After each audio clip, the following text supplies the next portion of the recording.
Kim, are we live streaming? Are we good? We're all good. Okay. All right. Well, listen, we just appreciate everybody's time and welcome back to our second meeting of the Student Impact Measures Working Group.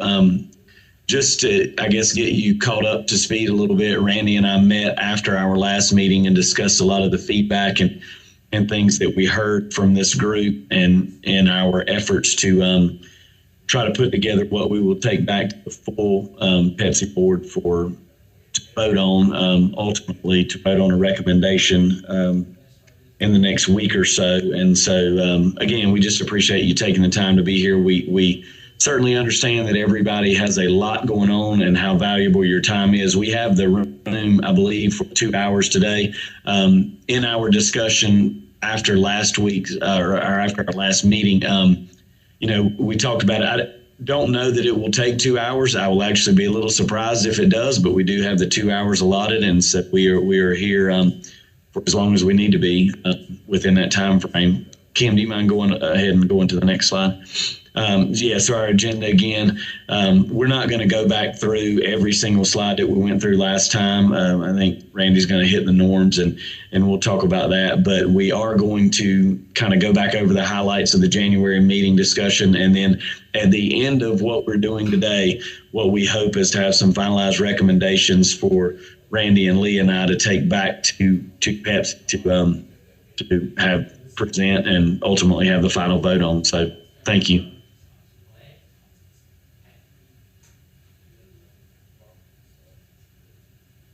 Thanks, Chris. We thought it would be useful to just set the stage for our work today. Second bullet point down is really about our work today on this meeting and where it fits into the broader context.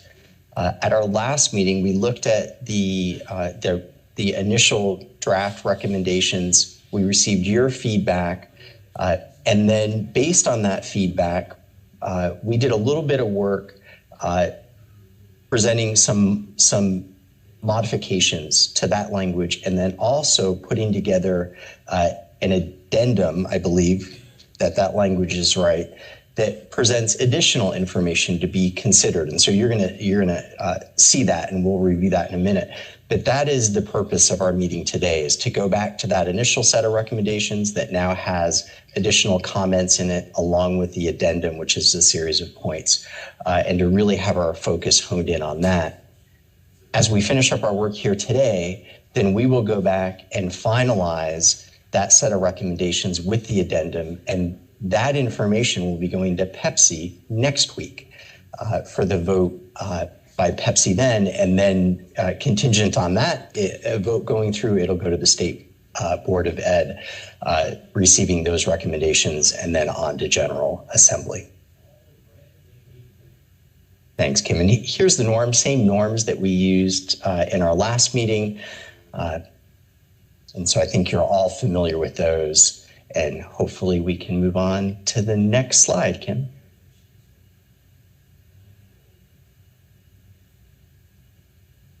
All right. And so again, the focus of this group is, you see it there. I'm not going to insult your intelligence by reading that to you, but excuse me, forgive me. I've got something going on here that I can't seem to shake, so I'll try not to cough too much at the microphone. But there's the 4 bullet points that we talked about the last time. And I guess I know a lot of things have happened since our last meeting. Take just a second to reread those and refamiliarize yourself with that, and we'll talk again in just a second.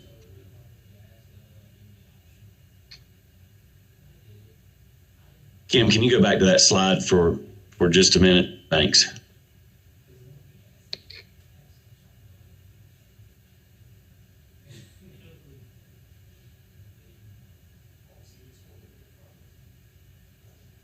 Okay, we should be okay to go to the next one now. And so really, as I mentioned before, our task and our goal today, we're going to finalize the addendum recommendations. It's what Randy mentioned also, and we hope to, at the end of this meeting, have a document that we can present on behalf of this working group to the full PEPSC board to vote on. And so really, I think what we need to go to next is, Kim, can we pull up the addendum that we had that we were looking at last time.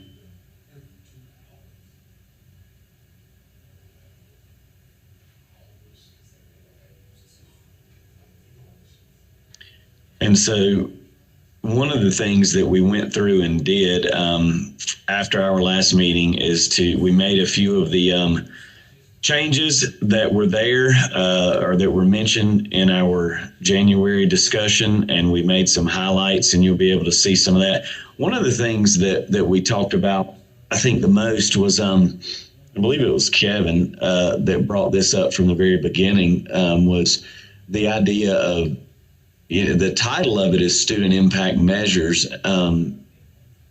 but the content and pedagogy, things listed under there, is that really measuring student impact? And so one thing we discussed is, do we need to change the title of this to more accurately reflect what our work is actually aiming to do? And so I guess I would open the floor for any discussion around that. Around the idea of changing the title away from student impact measures.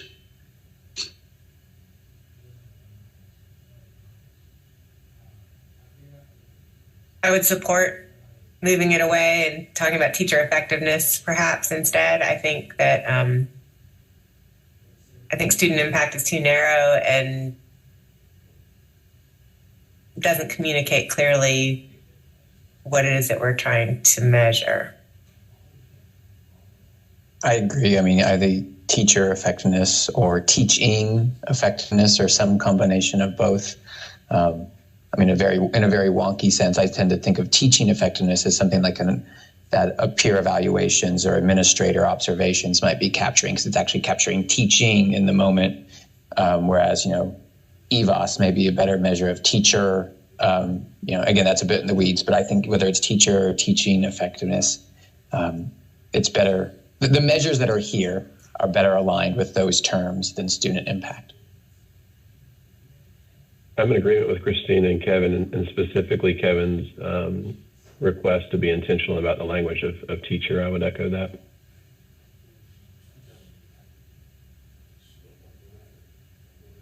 Kim, we had this discussion that I know everyone was not a part of. And I want to make sure that I remember correctly. Didn't we say that came out of the previous work groups, and maybe Van's idea? So the history for the name of this group is from the state board asking PEPSC to go back and provide these recommendations, and then Dr. Dempsey went in and created 4 working group areas that could then be divided up. And so this was one of them.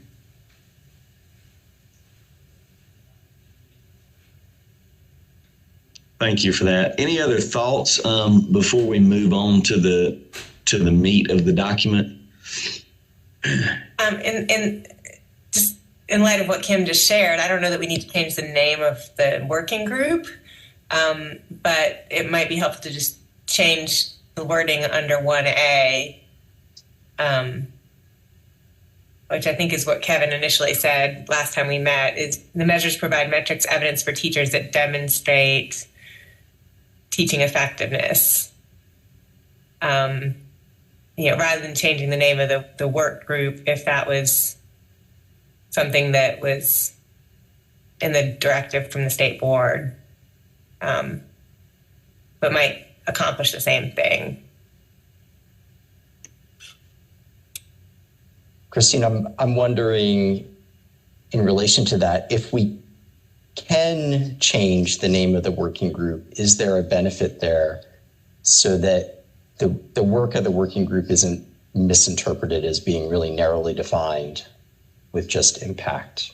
I think Dr. Dempsey, I spoke with him not too long ago, and he is open to that, to be more inclusive. I do think that calling it a student impact measures group has impact on sort of the public relations aspect of this and how people perceive what we're doing.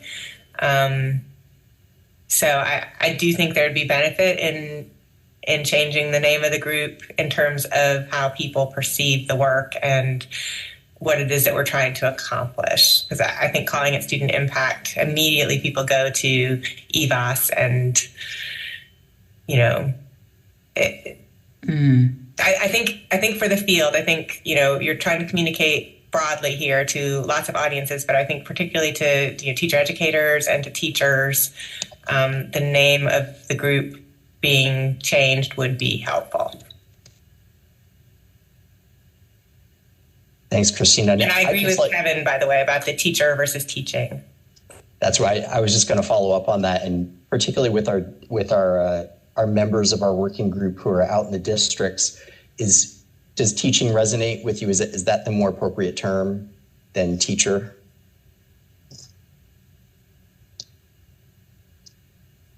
I like the phrase teaching effectiveness. I think it puts the emphasis more on the act of teaching rather than the individual teacher, which is what we're trying to focus on. Thank you.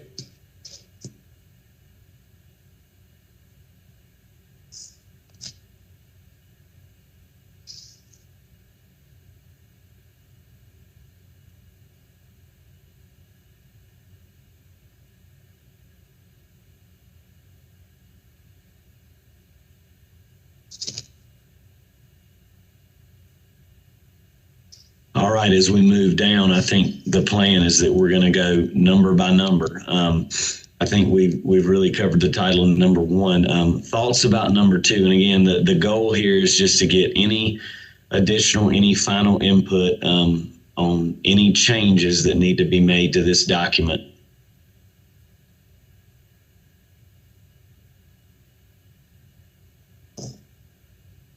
So the purpose here would be sort of specifying that this is the menu, and it's very inclusive because the Roman numeral or the V is other, and other obviously could be obviously quite broad, but this is intended to be inclusive of the measures that districts could and or should in the pilot be in fact piloting and collecting data on. That's what we're sort of explicitly saying here. These are the measures that we think districts A, B, C, and D who are part of the pilot could and or should be collecting data on as part of the pilot. That is my understanding, and I would say would welcome any input from Dr. Tomlin or Dr. Evans from DPI to clarify, just to make sure we're on the right track with that. I'll just add that Dr. Tomberlin is in a different meeting, so he will not be in this meeting. And I'd say that Dr. Bastian is on the right track. Okay, my apologies. I thought he was joining us today. I think he was in briefly because he used my link to join this meeting, but he needed to join a different meeting. Gotcha. So yes, then it sounds like that is correct. Thoughts on number two? Any changes that this working group feels like we need to make prior to taking it to the PEPSC board? Do we need to offer clarification around whether one measure can be used for both content and pedagogy?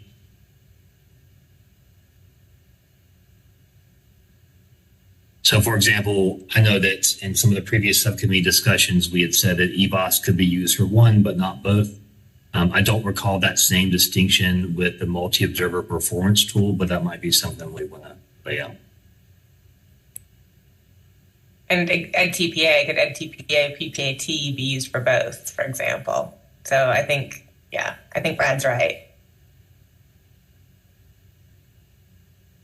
I think it's in the addendum bullets, but about establishing the connection between the measures and the in-task standards, and so I think those last two bullets there in the addendum are getting at that, but I do think it would be useful to clarify that it's not a one from each list necessarily kind of a construct that we're thinking about. Well, I guess to Brad's initial point there, then we have, in my mind, maybe we have sort of two sort of constructs here that are overlapping, but not perfectly so. You have content and pedagogy, and then you have the in-task standards, right? And is with the, you know, based on sort of my understanding and walkaways from our last conversation, what we're really saying is where you are as a license and how you're moving up is based on how you are meeting benchmarks for those in-task standards, correct? So if that's the case,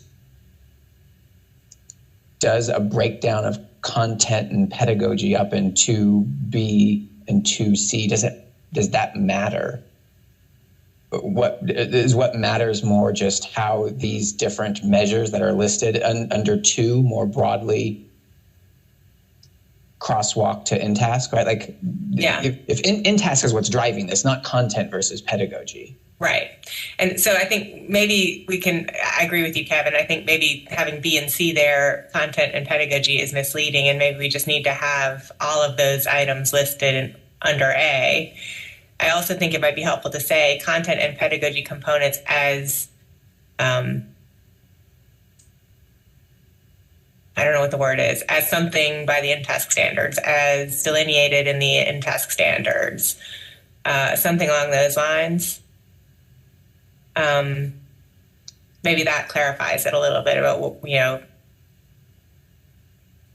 we're looking for.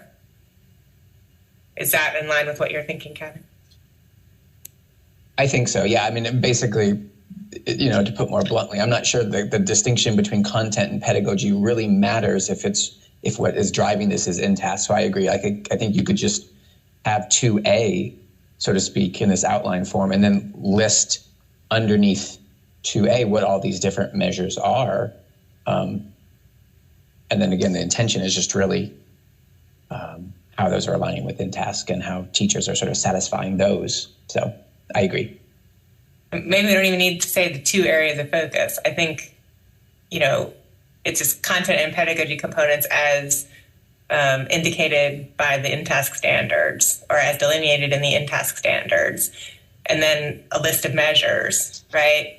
And then the next step here, of course, is to identify which in-task standards are covered by which measures, right? And then it would be up to the individual to assemble a set of measures that add up to all 10 in-task standards, right? So if one of the measures covers all 10, then one measure is good.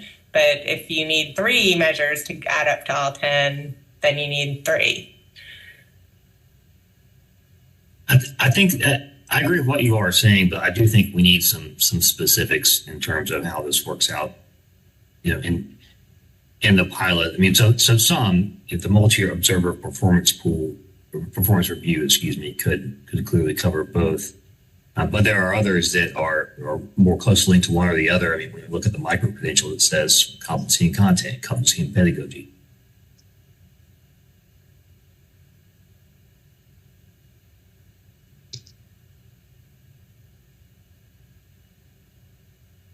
So I think if we do what we're saying, Brad, and just collapse this, and instead of having B content and C pedagogy, and just have a list of measures, those parenthetical statements about competency in content and competency in pedagogy go away, and you just have one state-created suite of micro-credentials is one measure, and those micro-credentials would be, I would imagine, each micro-credential would be tied to a standard or a part of a standard. I'm not sure.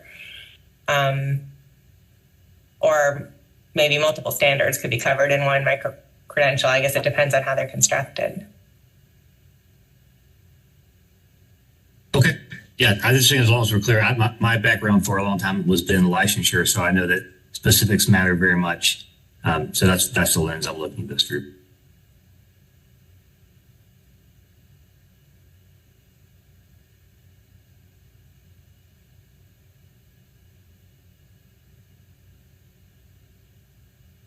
So if I'm understanding right, if we went this direction, changed that part A statement, and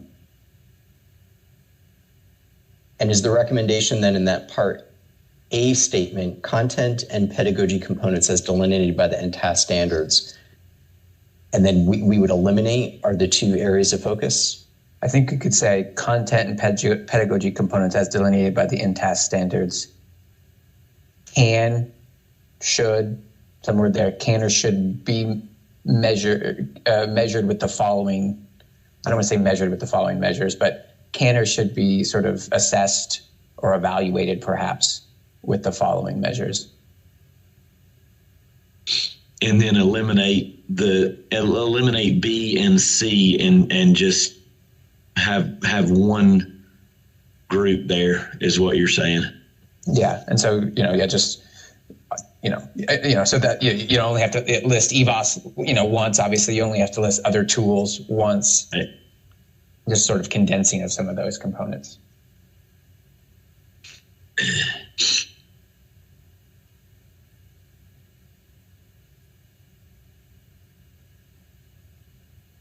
It definitely simplifies it. Does.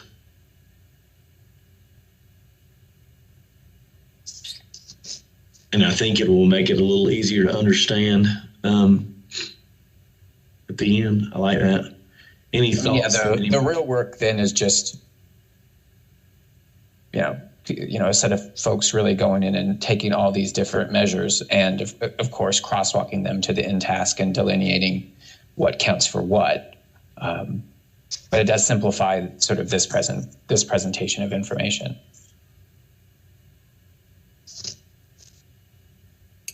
I think that, that work of delineating which standards are addressed by which measures is really critical. And I think that's what Brad's getting at, is like the details really matter here. So I know we're in a time crunch, but I do think that's really important. Kim, since you're our DPI representative here, let me just make sure that I understand some of the previous conversations that we've had. Well, let me, I guess, ask a question. When is that work supposed to take place?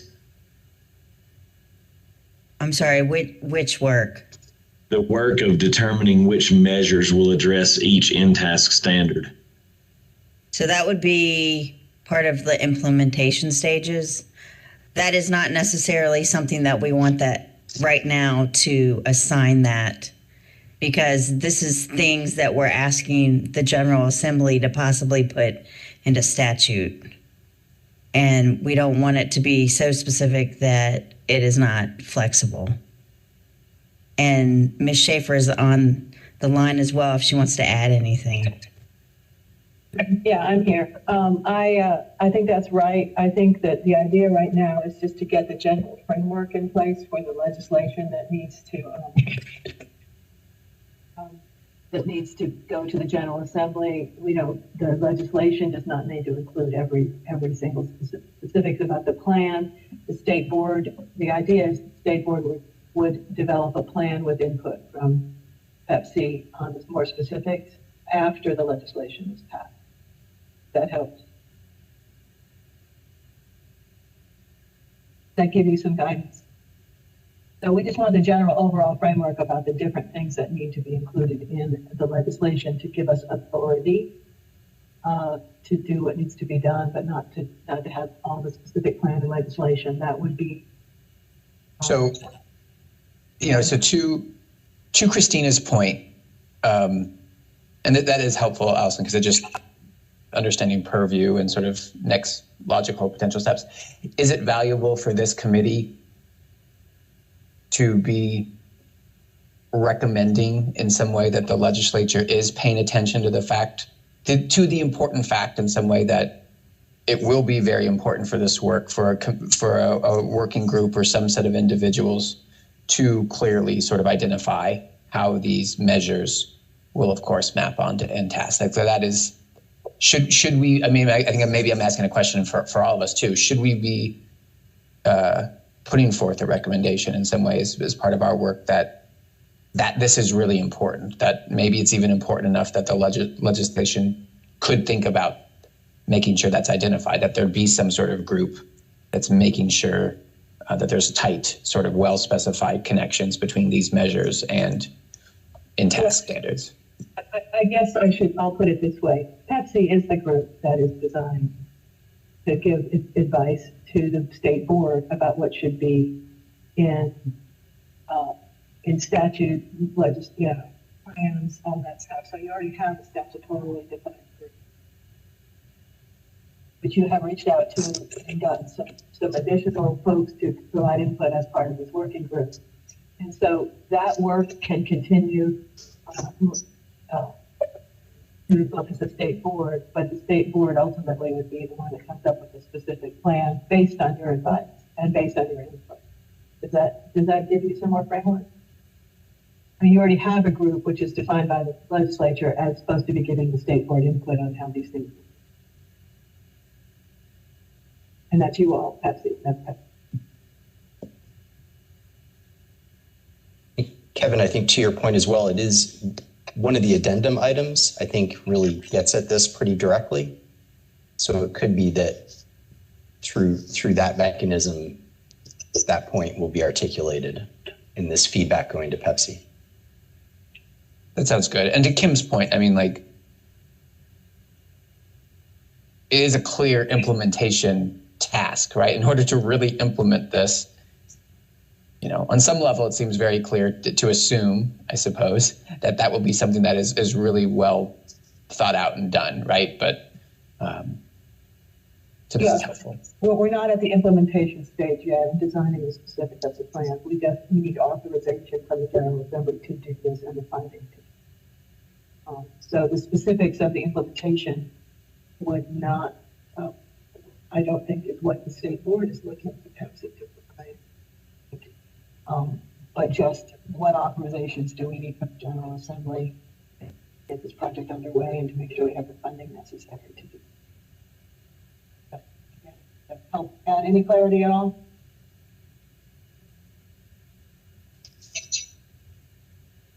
That helps me anyway. I have, if it's okay, I have one more suggestion for this section, based on feedback from my colleagues in educator preparation and CACT's recommendations. I'm wondering how the group would feel about adding to this list of 1, 2, 3, 4, 5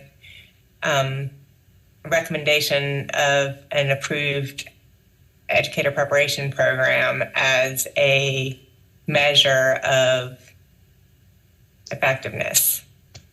Because there's been concern, and the reason I say that is because there's been concern from educator preparation programs that has not been delineated in previous iterations as a way that, and we know, and it was in the initial model, right, that educator preparation programs is completing a educator preparation program is currently, how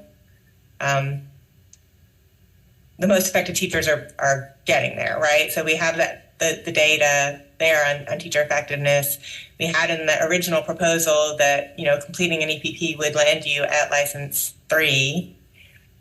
So I'm wondering if it would be helpful to clarify that by having that listed as one of the ways that one could demonstrate effectiveness, teaching effectiveness. I know that may be controversial, but I just wanted to put it out there.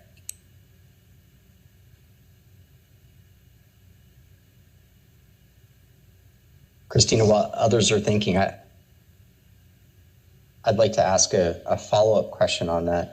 Since the starting point for this is being able to map back to the INTAS standards and have measures serve as indicators of competency in relation to those standards, and to have them be able to stand on their own in doing that, can completion of an EPP program serve in that capacity?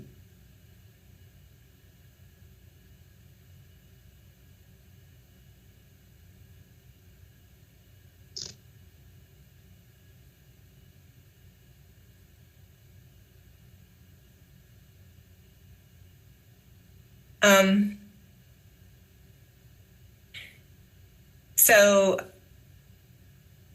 maybe, I guess I'm thinking, so EPP, so at least for those of us who have national accreditation, right? Demonstrating that our candidates meet the in-task standards is a requirement. So that's built into our programs.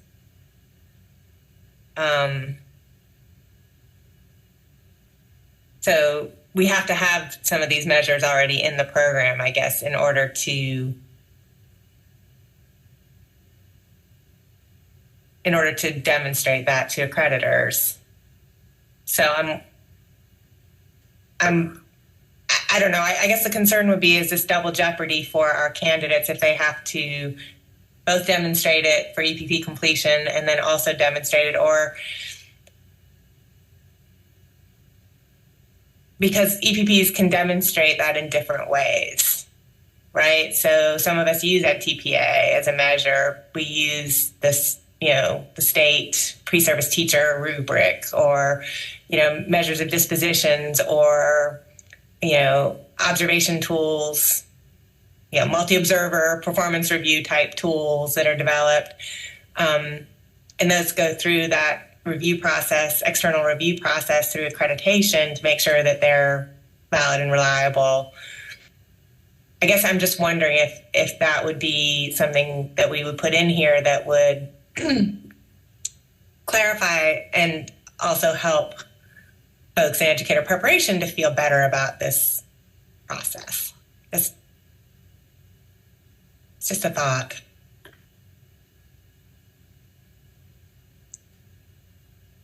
I would certainly support having that conversation. I mean, I think if we're going to say that we can map in-task standards to a series of micro-credentials, we can certainly argue the point that those can also be mapped to a full-length BPP program. Jumping in support of what Brad just stated was exactly my train of thought as well, with respect to alignment and micro-credentialing.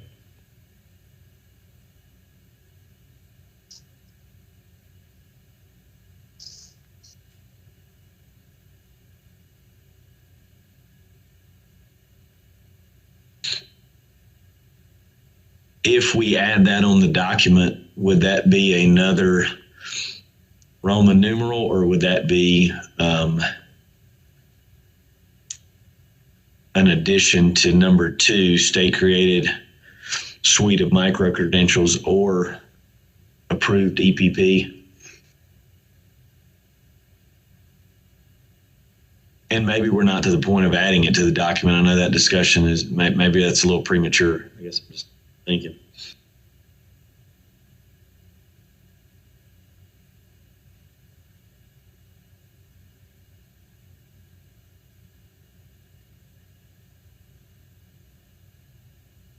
I'm curious if there's any other thoughts from other members of the working group on that.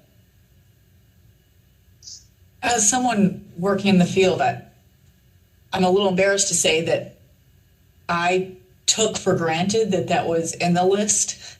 And I think we would be remiss if we didn't explicitly add it.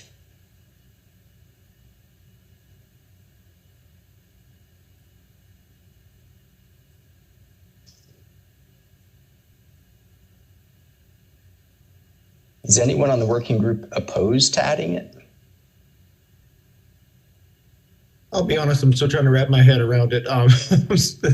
Curious look on my face, I'm sure. Describe for me again exactly what we would be adding.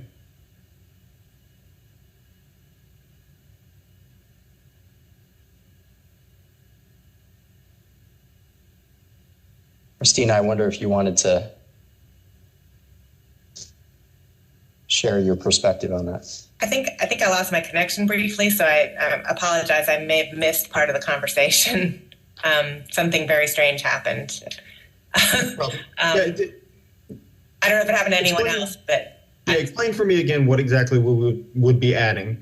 Well, my suggestion is that we add some language in here specifically about how completion of a state-approved and nationally accredited educator preparation program fits into this right? So I think there's a couple of ways that could work. One would be to add it as a measure, which is a little wonky because is that a measure? I don't know. Or to add it as an or, right? Either you do these things or you complete. And Brad had some language that I came in on the tail end of, specific language about what would qualify. Do you say something about a full length? Oh, it was something about micro-credentials. Sorry. I think I got kicked out briefly. I don't know what happened. So I think having some language in here about how completion of an educator preparation program fits with this and making it clear how those candidates. So, and again, I think this goes to the concern that we had last time about having them not having one route appear to be easier or less cumbersome or less rigorous or any of those things. The equivalency piece, saying something about educator preparation programs as they are currently constructed explicitly in the language, I think would help a lot with people's comfort, specifically people in the world that I operate in, but also help our candidates to not feel like they're being held or being asked to jump through hoops that others aren't, or they have to do both, right? So I have to go through this program and I have to get this degree and I have to do all this stuff for my EPP, and then I also have to do all this stuff to prove to the state that I qualify, right? So it seems a little bit like we're asking folks to do double, potentially. So that's... How does that feel like double? Because the TPA praxis, whatever, like that's usually the termination of the EPP, or what shows that. So just trying to understand, but so if, say, a candidate completed the Ed Prep program but was not able to pass the test or complete Ed TPA, how did they complete the program? Like, I'm not understanding how that meshes. So not all programs use Ed TPA or PPAT as the measure of the in-task standards. So most of us do, and most of us do because it's currently a licensure requirement of the state. Right. But our accreditors don't require us to use those measures. So what our accreditors require is that we demonstrate that our candidates meet the in-task standards. So the accrediting agencies allow flexibility to EPPs in what tools they use and how they demonstrate, but we have to demonstrate that those tools are valid and reliable and that those standards are met.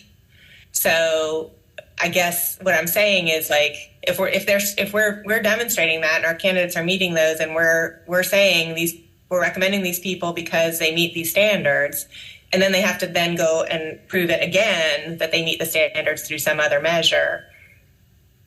Now, I mean, for our institution, like, we use NTPA, right? So they're doing that. They're completing NTPA. Currently, under state policy, they don't have to pass that, right? So, that puts us in a little bit of an awkward position. So I think that, I don't know. I think that it would be useful to articulate the role of EPP completion in demonstrating teaching effectiveness. Well, I think what one of the central issues we're all talking about here, and some of it's been in the discussions throughout all of this work, is, what is the role of EPPs, right? But it sounds like some of us may be looking at those measures and seeing that we need to demonstrate content and pedagogy mastery through one of these things after completing EPP, but it's not altogether clear that the EPP is something that's necessarily mandatory. And so that's what I think that's a central question that needs to be address at some point is it EPP and some of these, or is it just some of these in lieu of an EPP? And if that's the case, then certainly EPP completion should be in the works to count the same way completing a microcredential would be. Yeah, I think the question is,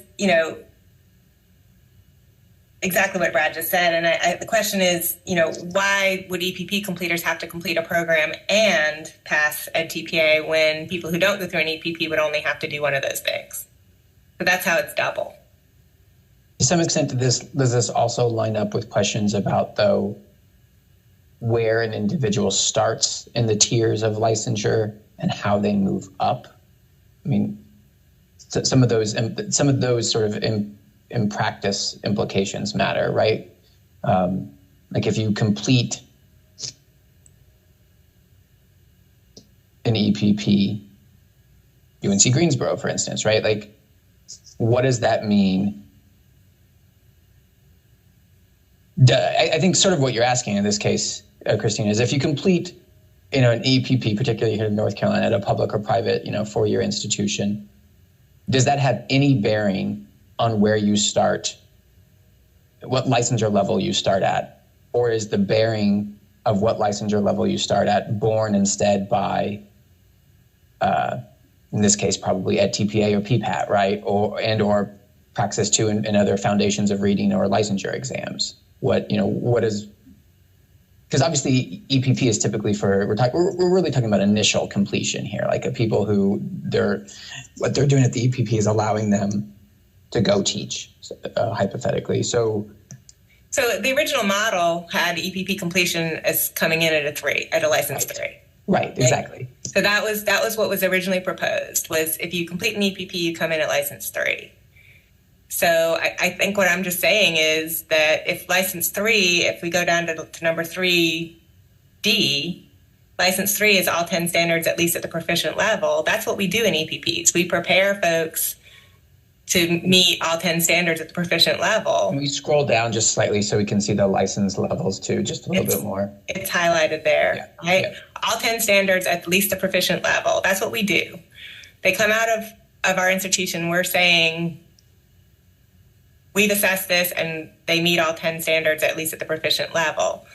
And the original group that proposed this model said, we have the evidence, EPP completion, people who complete EPPs are effective, they come in at license 3. So I guess I'm just saying, I think it would be helpful to have that language in here to delineate that and make that very clear so that it's not that EPP candidates have to do both of these things and other people don't. It's not,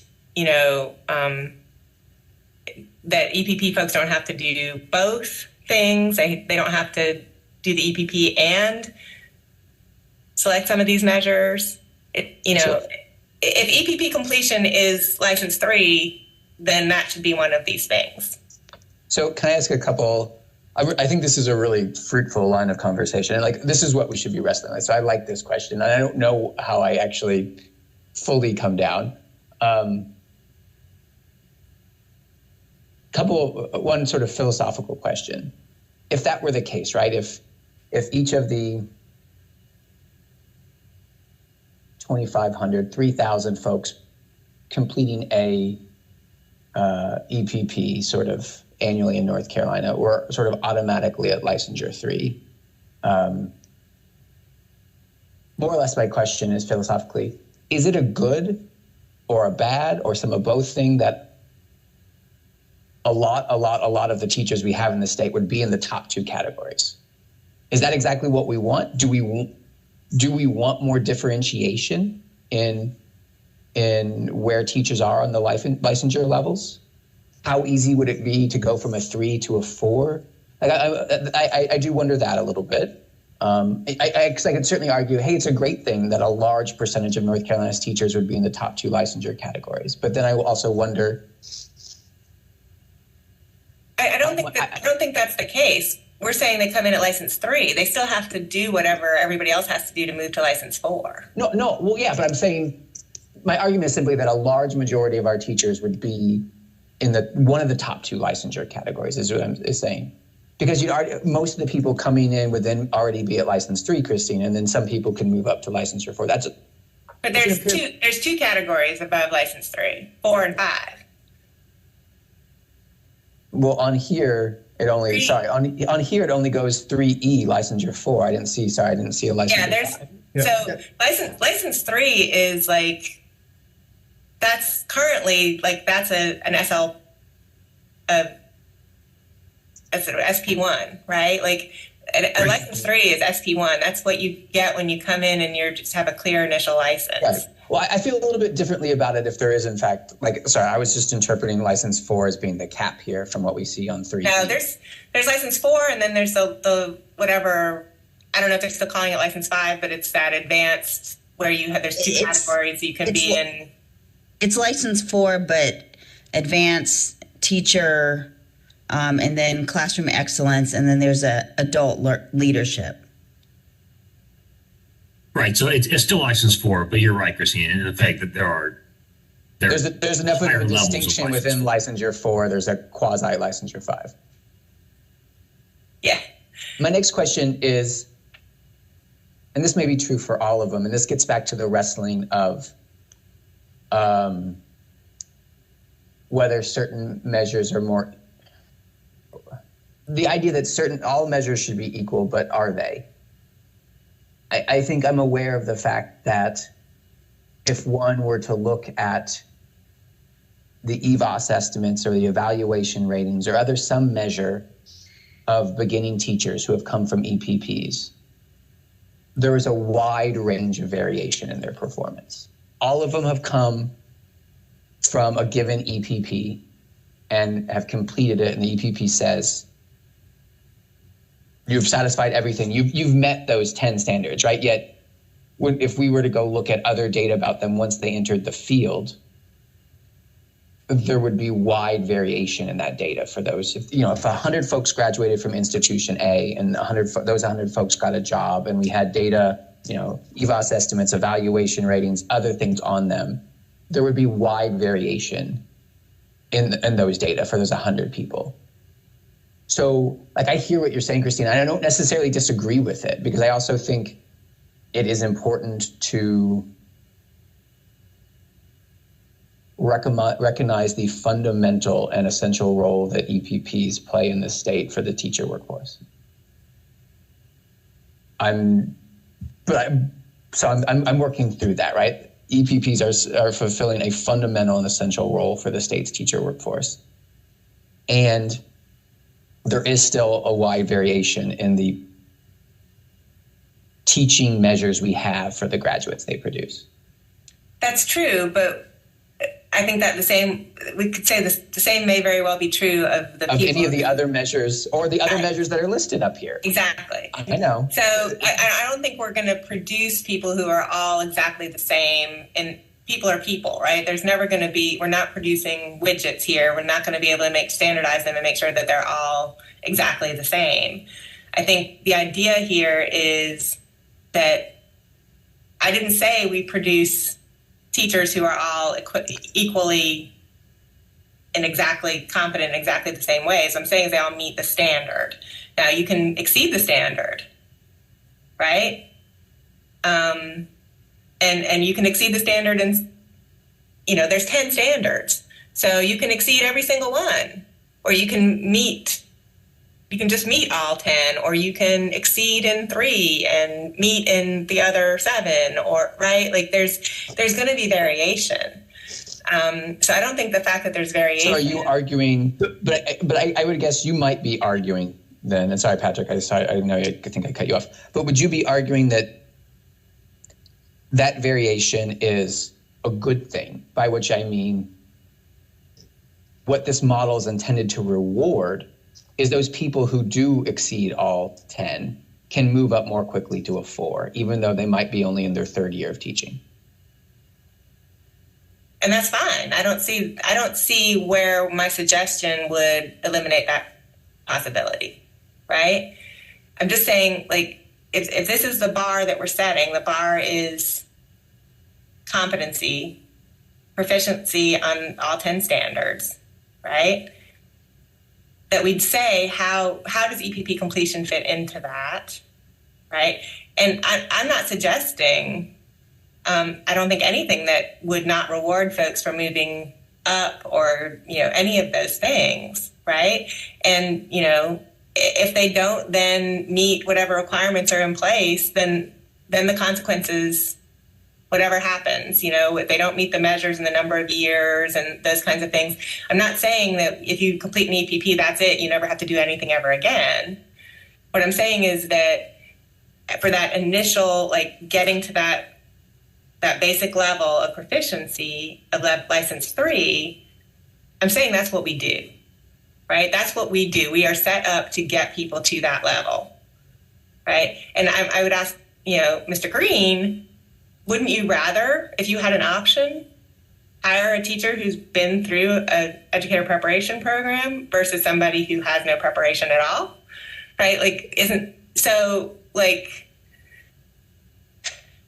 I think to Kevin's point, the variation idea comes to mind. And then right now, those of us in the field equate finishing an ed prep program with also completing the ed TPA for the majority of people that I would hire.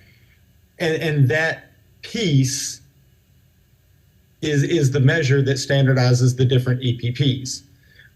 Much in the same way that if somebody went through, they would have the same instrument that the multi-observers would evaluate them on. They would have the same EVOS measurement, that there's a standardization there.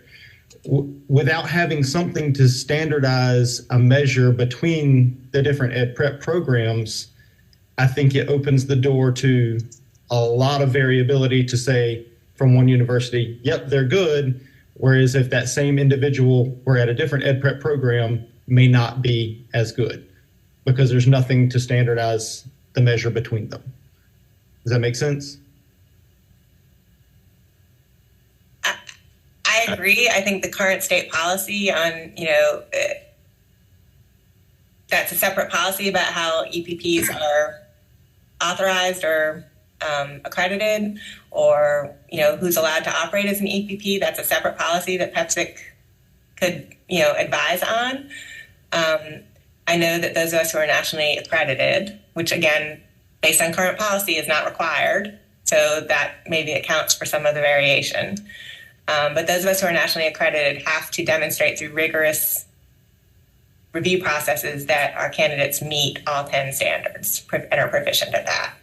So that would be where I would set the standardization piece. It would be through national accreditation or something equivalent to that at the state level, which currently I don't think is in place. And I think my concern is having had interns in my building who had progressed to a senior 2 that could not pass the ed TPA. From observations of them, I understood why. There were still limitations, but that individual is now sitting in their final semester. And would we continue to pass that person on through if you can visibly see why they probably can't pass the ed TPA?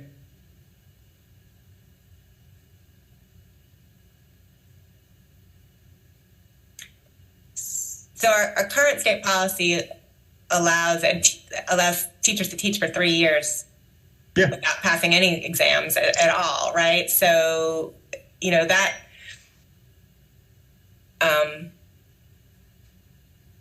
and I'm not all for an exam. I mean, so I think as I said, that puts us in an awkward position, Mr. Green, is what I'm saying. Is so we require our candidates to take the ed TPA, and ed TPA is a measure that we use to demonstrate to our accreditors that our candidates meet the standard.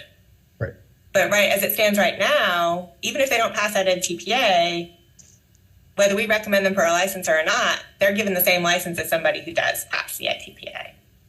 Sure. So I think that, there's a lot of factors here is what I'm saying. And I think we're getting into the weeds a little bit about how that, I think if we just kind of take it back to the intent here was, and my understanding of the intent here was of the original roundtable was that EPP completers would come in at a license 3. And that is correct. Right. Right? So, and we're saying here, license 3 means all 10 standards are at the proficient level.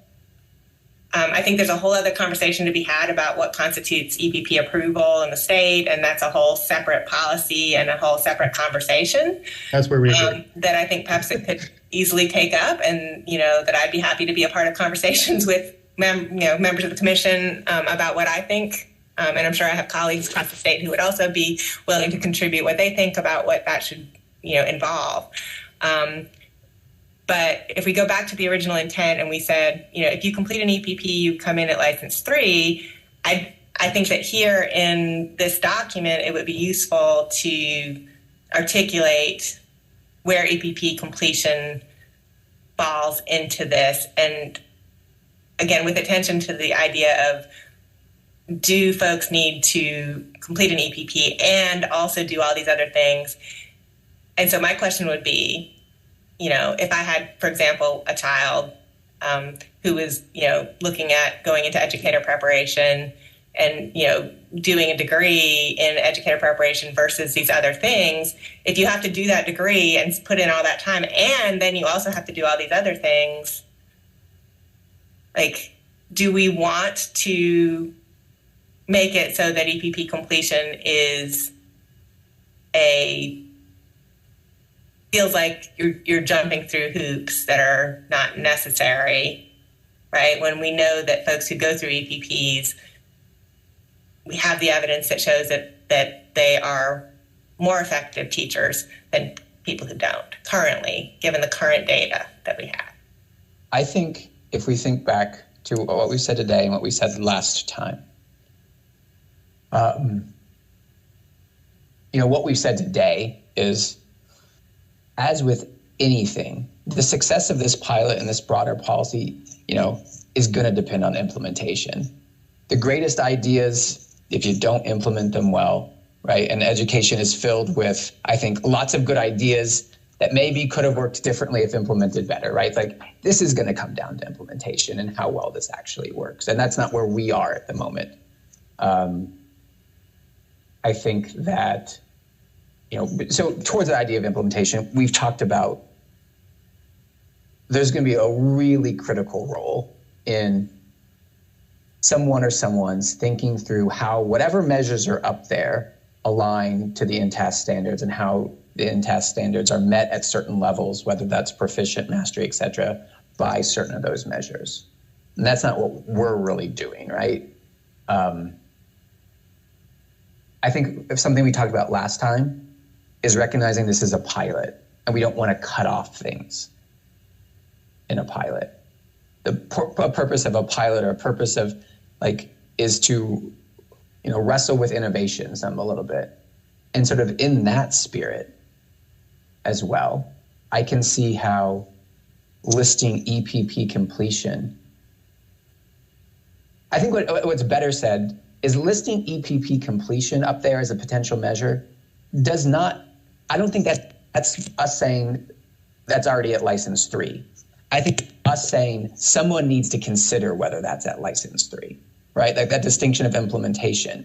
I think it means that the group who's thinking about how these measures align to different licensure levels has to think about that. That's what we're recommending to them. And I would agree with that. I think someone needs to be thinking then about how does EPP completion, what does that mean for where you might come in? And I would want someone to have to further wrestle with that. So I would, in that sense, I would support and see reason that we list it in some way up in 2.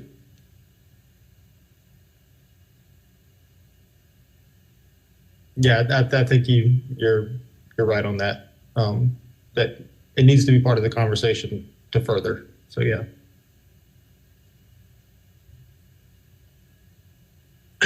So do I hear this group saying that they feel that we should list it? And if so, I'm assuming it's a separate Roman numeral, but I don't want to make that assumption. I think given what Kevin just said, and I would say we list it as one of the measures that 1, 2, 3, 4, 5, make it 6, or make it 5 and make other tools 6, because then that puts it in there in in the mix of how does EPP completion demonstrate, which standards is that,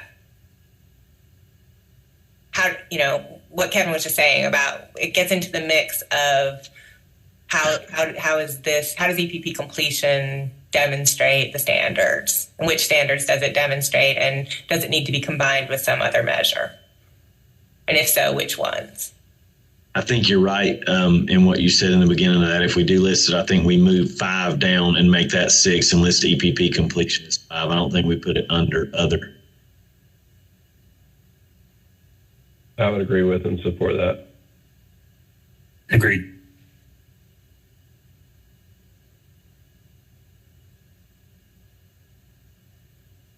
And I think it's reasonable to have it just say educator preparation program. There'll be some things to wrestle with there with respect to whether that is university-based or not. There'll be some things to wrestle with there with respect to in-state or out-of-state. But again, I think actually some openness and not being too, putting too much of a limitation on things is actually, better at this moment.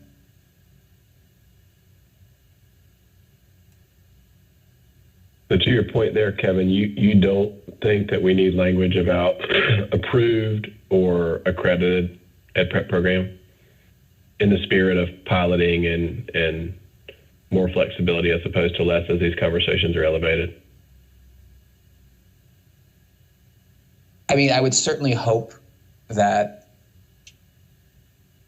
and maybe hope is then a dangerous word here. I would certainly hope that in whoever takes the baton of really thinking about how measures satisfy in-task standards, that bar would be there, Clay, in terms of it's not just any educator preparation program. What are the qualifications we're bringing to that?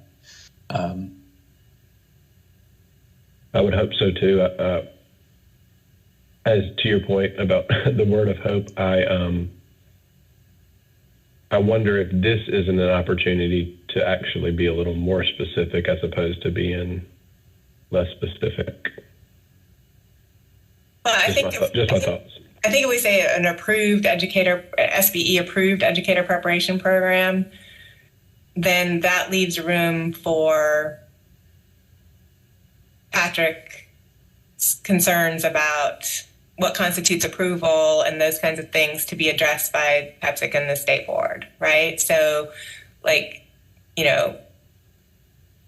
whatever SBE approved ends up being,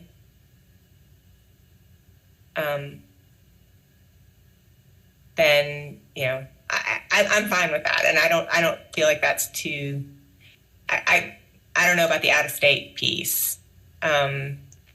But I think the SBE could address that by having an approval process for. Well, at this time in statute, there's no way that it wouldn't be an approved EPP. I mean, other than maybe out of state folks, but it has to be an approved State Board of Education EPP. Unless they give us that flexibility for the pilot. So leaving that language in there of SBE approved makes sense then, it sounds like. I agree with that. I think we need to leave that language. Other thoughts on number 2? There was a lot of discussion, good discussion, before we move on.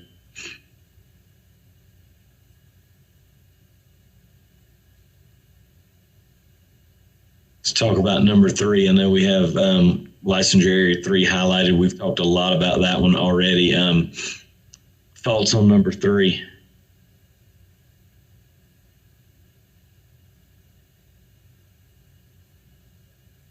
I know one thing that's been mentioned repeatedly is that this work is probably gonna be one of the most critical things that happens. And there's been a lot of discussion about the timing and the implementation and where this falls within that.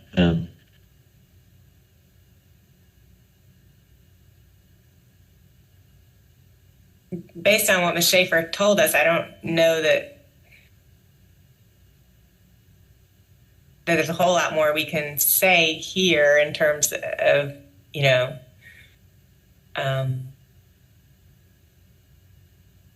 maybe we could strengthen the language a little bit, which is identification of mapping of tools to teacher practice.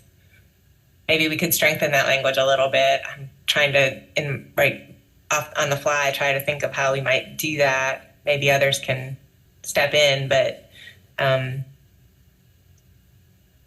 beyond that, if it's all about the implementation and, PEPSC would then have to make recommendations about how that's done and what that mapping looks like. And it doesn't seem like that's our role right now to be much more specific about that. But maybe we could be a little bit more intentional in our language about the importance of that. Does that make sense? I think I've used up a lot of my ability to think on the fly already this morning.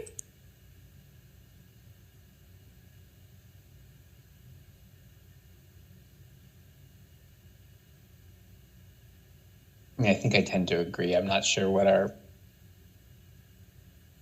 it seems like there's less sort of purview here at the moment. This is very important work, but it's a baton for somebody else to be carrying here a little bit more in terms of how those measures align here. And I guess we do have, and I don't remember the exact wording, but page 2 has something in the addendum that Randy was highlighting about sort of the importance of the work that will be in number 3, right?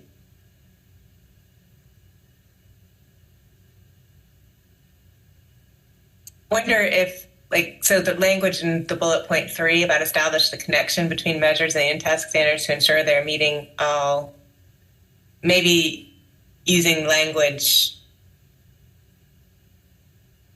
that's more specific, like that language, where it currently just says identification of the standards. Maybe that would help to kind of elevate the importance of that a little bit. So you're suggesting maybe moving some of what is in bullet point 3 that we're looking at now into the actual document? I think so. Like in place of where it just currently says identify, I think the language establish the connection, just making the language a little bit more powerful. You might be suggesting taking the first sentence from bullet point 3 and having it basically be there at the start of numeral 3 up there above. I think that might help. What do you think, Kevin? I think you're concerned about the same thing I'm concerned about here, is that process of mapping has to be very, very intentional, and this is where part of it will succeed or fail, is right. It needs to be really well mapped, and it has to have meaning, and it has to have meaning for teachers. There needs to be a way to actually separate levels of performance that, yes, this is where the rubber will meet a lot of the road. So I like that first sentence. And I think it could go up to the very start of number 3 up there. What, right here after this, or in place of this? Or in place of it.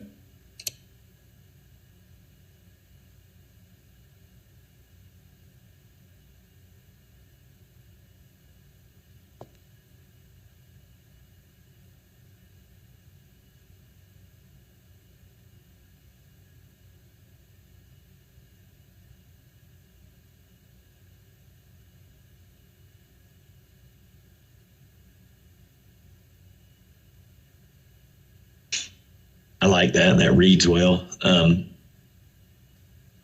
tend to agree with what Dr. O'Connor said based on what Allison Schaefer said earlier, that I don't know that we spend a lot more time on this one. Are there any thoughts before we move on to bullet point 4? Any final thoughts on that? The only other discussion from last meeting was 3E, talking about the all 10 standards, at least at the mastery level. There was concern there around that being all 10 standards. Are there any other thoughts on that? I think that was me again. Sorry.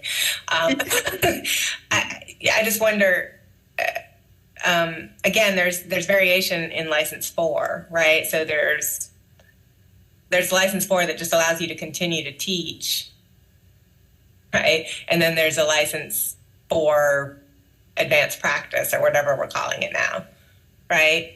I'm sorry, I haven't kept up with all the language. Classroom excellence or adult leadership. Yeah. That's what you're talking about. That's what I'm talking about. So I'm wondering if, like, and maybe there's different standards that need to be at the mastery level to reach classroom practice versus adult leadership. I don't know. Like, I feel like that's part of the mapping process, maybe. So looking at adult leadership and classroom excellence, that is in the advanced teaching and leader roles working group. So this is solely looking at license 4. Okay. Not the advanced teacher. So again, so a couple comments about this. First of all, like in the in-task progressions, they don't use the word proficient or mastery. So that would need to be defined. So that the progressions, the learning progressions for teachers, they don't use the language proficient or mastery. So we would have that needs to be defined. The other thing is, I think all 10 standards at the mastery level is a very high bar for people to just continue to teach. Like, I think we might, by doing that, be doing a great disservice to our friends in public school units who need to have competent teachers in classrooms. Not everybody is going to be able to have mastery in all 10 standards. And making that the requirement for license 4 seems like it might be shooting ourselves in the foot in terms of keeping qualified teachers in classrooms. I agree, Christina. I'm not sure what the number is, what the appropriate number is, but I know when all this started, Dr. Tomlin had said, that we anticipate a large majority of current teachers with continuing licenses falling into level 4. And I'm not sure that aligns with all of those teachers having mastery with all 10 standards.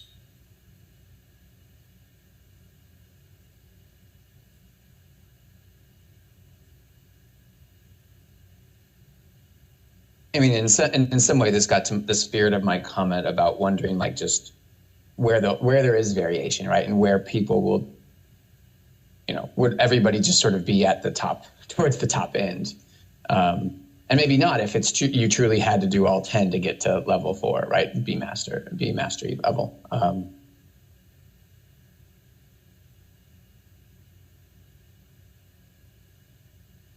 In the spirit of not being too specific, maybe we would say some number of standards above the proficient level and leave it up to the mapping to figure out, which standards and at what level, how many. There's different ways to think about, like, just a base percentage, 8 out of 10. But what if some of those standards are hypothetically more important than others? Hypothetically, right? There's certain ones you have to be at a master at regardless, even if you're, if you're at a mastery level 9 out of 10, but the one you're missing is just a really, really crucial one, right? Like, I agree that's not in our ability to sort of wrestle with, but probably should be. Christina, I may have interpreted something you said incorrectly a while ago.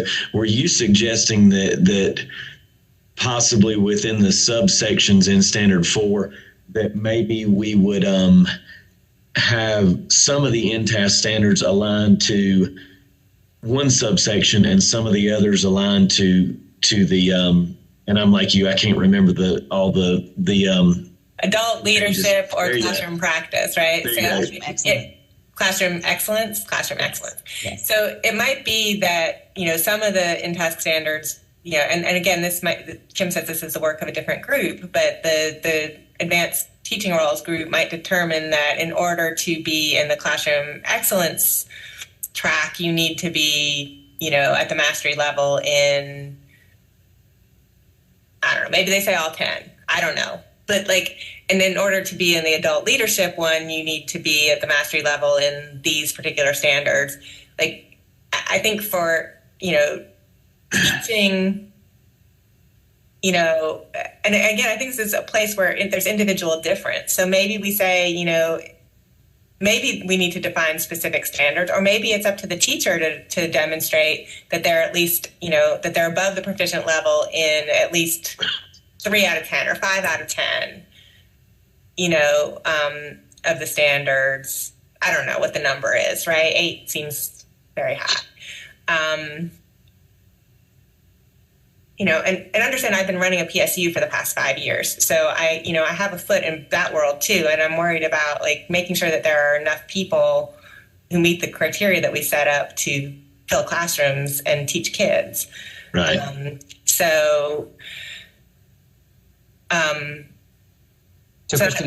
not interested in lowering standards. So when I say that I think 8 might be too high, I'm not saying that because I think that we need to lower bars, but I am saying we need to be realistic about what's reasonable. Kim, what are your thoughts on what we need to take back to PEPSC as a recommendation? Can we leave that very vague, or do you feel like we need to and maybe you don't feel comfortable answering that question? I don't know. I don't mean to put you on the spot, even though I just did.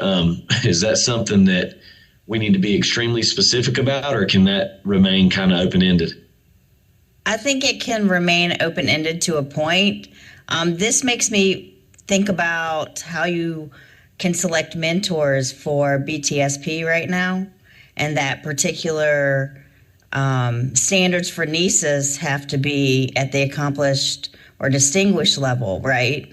And so it's determined, I think there's standard 4, and I can't remember exactly, but there's a combination of them where you have to be accomplished or distinguished in order to be a mentor. And so that makes me think of the license 4 thoughts here. It's hard to know exactly which ones it should be, and I'm not sure that we necessarily have to pick that right now. We can say that all 10 standards you would have to be proficient, and then determine which ones would be mastery. So maybe we can say something like all 10 standards at least at the proficient level and selected standards at the mastery level. And then it's up to late implementation to figure out which ones are selected or how many are selected. Is that specific enough with leaving enough flexibility? I like that. I like Can you say that? Can you say the mastery Selected, level all first? 10 standards at the proficient level with selected standards Selected. at the mastery level. Because, I mean, for us to choose that right now, just on the fly, I don't think that's very wise of us to have to do that. I agree. I like that. This is comparable to putting in EPP above. This is flagging. This is something important for future people to be wrestling with. Other thoughts on 3?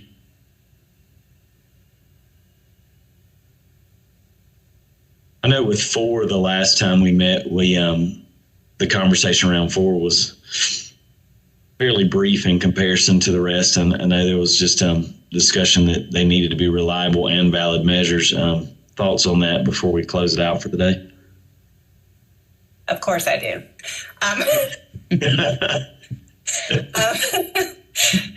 So my thought is I would suggest or advocate for adding maybe a C here about the timing. And this, I think, to the extent that we had conversation about this last time, it was around when the establishment of the validity and reliability of the tools needs to happen. I think that needs to happen before the tools are used to make any decisions about where a teacher would fall in this system. Again, I feel like I'm bringing up something that may be controversial here, but I feel like it would not be responsible to say,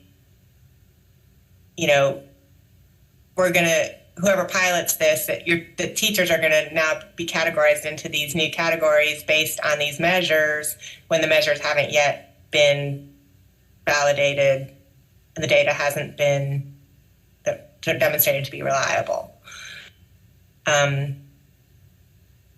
So that's a concern that I have, that I would put forth as a possibility that we might add that to our recommendation about the timing. And you think that's controversial because of the amount of time that will take to actually do? Yes, I mean, I think Dr. Tomberlin expressed concerns about that in the last meeting. So,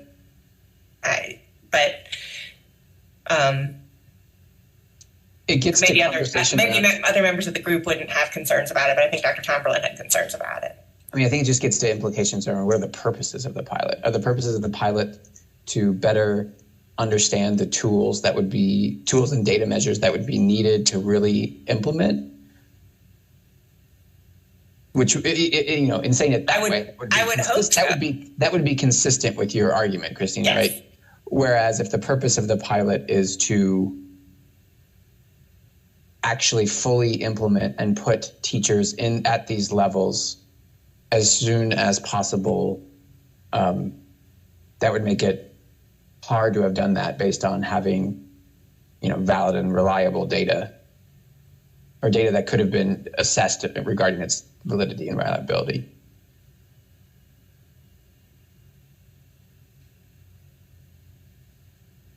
I would hope that specifically, I think my understanding is that these working groups are around sort of separate purposes of the pilot, right? And so the purpose of piloting these teaching effectiveness or student impact measures, there might be different purposes to the pilots that the other working groups are coming up with. But I would think that the purpose of our pilot would be the first thing that you said, right? To establish whether or not these measures are appropriate.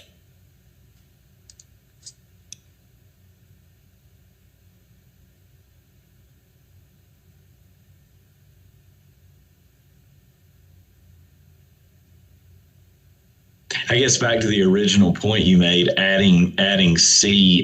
If we were to add C, what was the language you suggested that we use?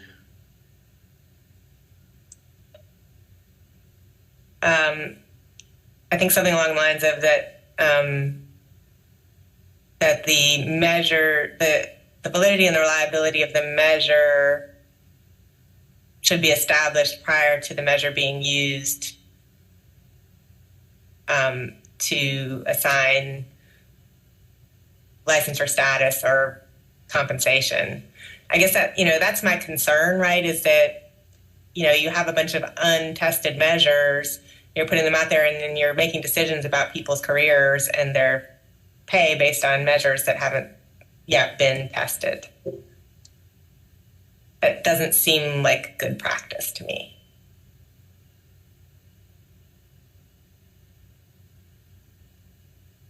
Yeah, I mean, again, I think this gets, I agree with Christine. I don't think that's good practice. And it does get right to the heart of what is the objective of the pilot?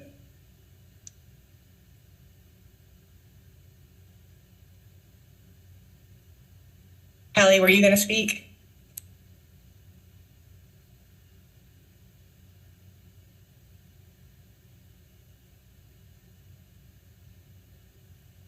Looks like she was trying to. I don't know if she's having technical difficulties or not. Hey, Kim, do you mind adding C there and let's at least get something in writing so that we can all be looking at it? Christina, can you say that again? Hold on, I gotta get it back. If you want to type it out in the chat, I have to try to type it out. I had it in my head and I lost it. I have to get it back. Hold on a second.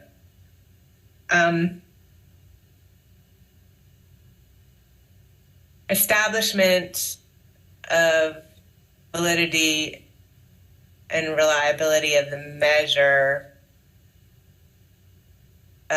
should be in place prior to that measure being used to assign licensure or compensation. Oh, spelled that wrong. B. I think I had it. To the prior to the implementation. Prior to that measure being used to determine licensure or compensation status. To determine. I think Dr. Tomberlin's concern was, around implementing accompanying salary increases. That's obviously that's a big need, and I agree that teachers need raises, and if any compensation increases are going to be tied to this, I think his reservation, and I don't want to put words in his mouth when he's not here, but I got the impression from what he was saying that was his reservation, was that the compensation increases were going to be tied to implementation of the new licensure levels, and that having to pilot the measures first would delay that. Although I think he was, again, he's not here and I don't want to put words in his mouth, but I think he might have been in a middle ground, Christina, which might have been noting the need for increased teacher pay, to use an imperfect proxy, teacher experience, as a way to originally do licensure levels, to basically bump pay, I think it was his hypothetical argument, and then be collecting these data. So to both, I think that seemed to also be what he might have been suggesting as a plan. I think he also was talking about, and one of my own concerns is also the timeline, whether that allows for this to be possible. Because if implementation is going to start possibly next school year, then that doesn't leave very much time. When you say this to be possible, Kim, you mean the pilot? Pilot. Right. Well, again, it depends on whether the pilot is to literally assign, the goal of the pilot is literally to put teachers in new levels with new compensation, or if the goal of the pilot is to collect data that will enable that to happen. And I think that's or whether it's the compromise of these two, by which I mean, again, what Dr. Tomlin might have been suggesting is you bump pay, you use current measures we have, which is really sort of teacher experience, is what he would, I think, literally suggested last time, to put teachers in levels. And then you're collecting all of these data. I mean, I think that's how he was thinking about implementation. Mm-hmm. And not basing their pay on any of this right now for the pilot. Right. I mean, I think I agree. I think he did say, would we use a proxy like teacher experience? I recall it the same way that Kevin does. So, and again, I don't think that's really within our purview to think about how the pay falls into this, right? I think it's, but it is within our purview to say what we think ought to be in place as far as piloting these measures, right? So I would stand by the need to have C be part of our recommendation. It's not our decision, right? We're making recommendations to PEPSC, who will then take our recommendations and potentially change them before they make recommendations to the state board. But I would feel better about our recommendations if this qualification was there. Is that fair?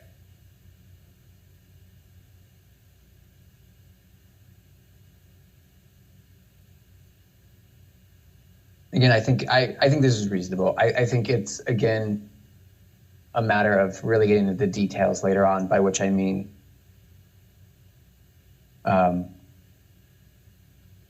there's probably different bars that one could think about the rigorousness of assessing validity and reliability. And there'll be scenarios perhaps in implementation where perfect shouldn't be the enemy of the good. And one would be wanting to think about a status quo as well.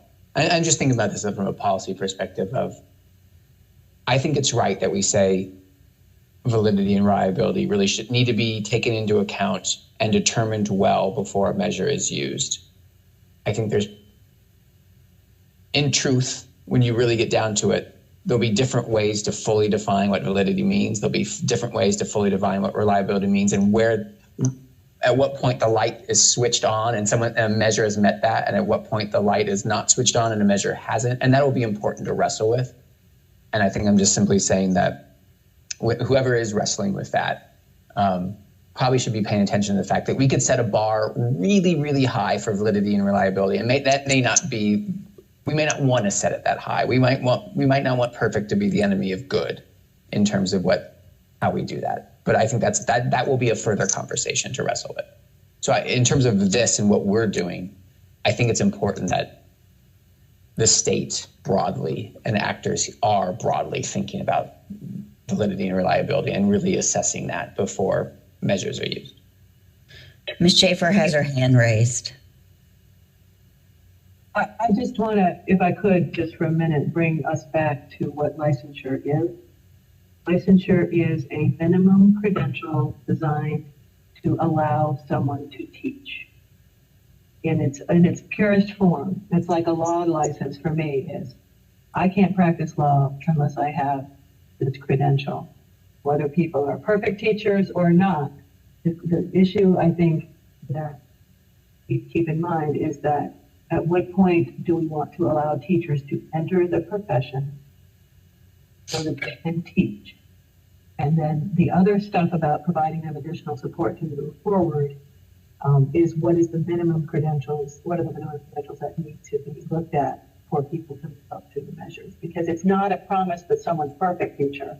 It's a minimum requirement before you can even get in the classroom. I think we need to not lose sight of that. Yeah, I'm not sure anything I was saying was necessarily disagreeing or in conflict with what you're saying. No, your comment, which was don't let the good or perfect be the enemy of the good, I'm reinforcing that, I think, to say we can't expect every teacher to be perfect at the beginning. But I wasn't saying that about teachers. I was saying it about the measures, to be clear. In terms of defining, I think at the end of the day, whoever's thinking about validity and reliability, it would probably be a mistake to set a bar so high about what we mean by validity and reliability that is hard to establish for these measures, right? I understand. That was more of my argument, yeah. Trying to make the point that we need to remember that this is a minimum credential that allows you, if you don't get it, you can't teach at all. And so as we go about this work, I just say that as a licensed person myself. So I guess to bring it back to 4C, because I'll need to take this to the full commission. What I think I hear being said, I just want to make sure that I'm understanding correctly, is everybody agrees that it is extremely important for validity and reliability to be established. At what level will be important to determine too. But maybe not so much for the pilot, especially if the pilot is not basing compensation on these measures. If it's basing compensation on something else, does that accurately summarize the feelings around 4C or not? It does. I think my concern is not around. It's the use of an individual measure, right? So, for example, the validity and reliability of NTPA and PPAT is already established. So there's no reason that those couldn't be used right away, right? But this, yet to be built peer multiple measures, multiple duration, whatever. Right. Before that can be used to say, Christina O'Connor is a license 4 teacher or Christina O'Connor is a license 2 teacher, I would want there to be some establishment of the validity and reliability of that tool before that would be used to determine where I fall on, or anybody falls on that continuum. Does that make sense? So some of these tools already have established validity and reliability praxis, NTPA, PPAT. There may be others on there that already have that established. I can't remember everything that's on the list right now, but some of them clearly don't, right? The micro-credentials don't, the multi-observer tool, whatever that. Now, there are multi-observer tools out there that do already have that established. So it would depend on, if somebody wanted to choose one that already had some data behind it, like class, for example, then, that could be implemented in, sooner rather than later, right? So I think there's room in there. So I think what I would say that needs to be clear here is that it's the individual measure that's being used, that the validity and reliability of and it might be more accurate to say the validity and reliability of the data produced by the measure,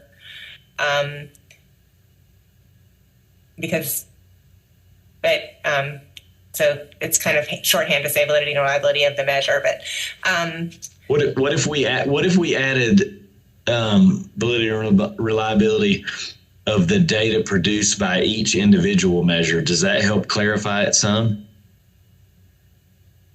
I mean, I guess my concern is not clarify it for me, but make sure it's clear to everybody else. That I'm not suggesting that it would need to be in place for every single measure before you could move forward, but before that individual measure could be used. So you said you needed clarification to make sure you could present it to the full commission, yes. And so I just wanted to make sure that it was clear what my intent is. Kevin, do you want to add anything to that? I know this is also your area, so. I mean, I think you could just say the validity and reliability of an individual measure should be in place prior to that measure being used to determine compensation or licensure. And to Christina's point, some of these measures up here, PPAT, EdTPA, certain licensure exams, EVOS, very likely, would have data to support them. And, to your point, other measures out there would too, probably, but some wouldn't or would have less so. So my only suggestion could be, the validity and reliability of an individual measure should be in place.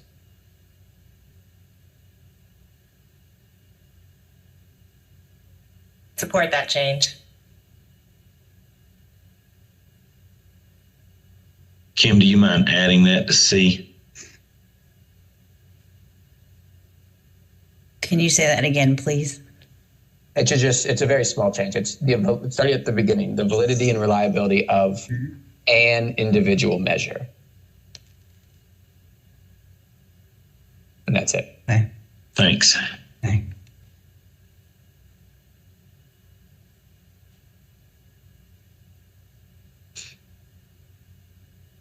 Anything with the addendum?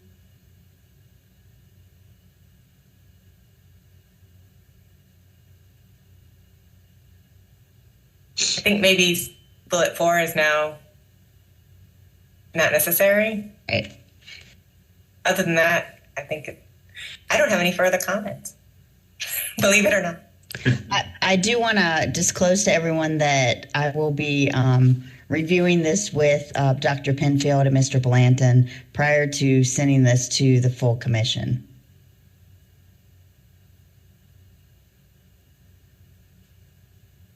Because ultimately it is their decision what gets sent to the full commission as PEPSC members. And Leah also, or am I incorrect? Leah as well. But okay. It would be the two co-chairs that I would talk to. I can send a copy of this to Ms. Carper, but if we have more than two PEPSC members, then that's right. Bound to public meeting law. Yeah, there you go. Any other final thoughts? I said we wouldn't take 2 hours. I guess we started at 9:30, so we have not yet, but we're getting close. But we've been very productive. We have. Yeah, this has been it's been enjoyable, I guess. And I knew very few people on this call coming into the establishment of this work group. So I tell you what, I have enjoyed it. And I feel fortunate to be part of a group with so many wonderful minds. If there are no final thoughts, I guess we will adjourn the meeting. Hey, Kim, we don't need motions or anything like that. I just want to make sure that we, okay. Good. No. All right. Thank you very much. I appreciate everybody. Thank you. Thanks, everybody. Thanks. Bye.